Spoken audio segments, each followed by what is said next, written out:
কুড়িগ্রামে কমতে শুরু করেছে সবকটি নদ নদীর পানি। তবে ব্রহ্মপুত্র নদের পানি এখনও বিপদসীমার উপরে অবস্থান করছে। এখনও নিম্ন অঞ্চলের বাড়িঘরে পানি রয়েছে। বন্যাকালীন সময়ে সরকারিভাবে ত্রাণ বিতরণ করা হলেও এখনও সব জায়গায় পৌঁছেনি ত্রাণ। বিশেষ করে মেইনল্যান্ডের বন্যা কবলিতরা দুর্ভোগের সময় ত্রাণ না পেয়ে ক্ষোভ প্রকাশ করেছেন। এদিকে পানি নেমে যাওয়ার পর রোগব্যাধি দেখা গেলেও সরকারিভাবে ফ্রি মেডিকেল টিমের চিকিৎসা সেবা থেকে বঞ্চিত বানভাসীরা।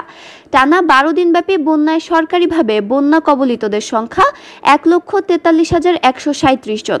ত্রাণ বিতরণ করা হয়েছে 587 মেট্রিক টন চাল, 35 লক্ষ টাকা এবং 24,360 প্যাকেট শুকনা খাবার। এখনও অর্ধলক্ষাধিক মানুষ ত্রাণ থেকে বঞ্চিত। ছাগল গরু নিয়ে কষ্ট, মানুষের কষ্ট। আমরা খাবার পাই না, থাকতে পারি না, ঘর দুয়ার ভাঙা, অবশ্যই তিরপল নাইতে আমি আজ যাবো, বাড়ে যাবো, ওই বাড়ির মধ্যে আমি বসি টসি থাকি। পুরো দিন থেকে পানি, খুব পানির মধ্যে কষ্ট করে থাকি, খাওয়া নিয়ে পানির উপরে সহির উপরে মনে করো থাকি, ছোঁয়া নিয়ে কষ্ট করি। পানির মধ্যে খুব পানির থাকে তো খুব হাত পায়ে ঘা হয়েছে।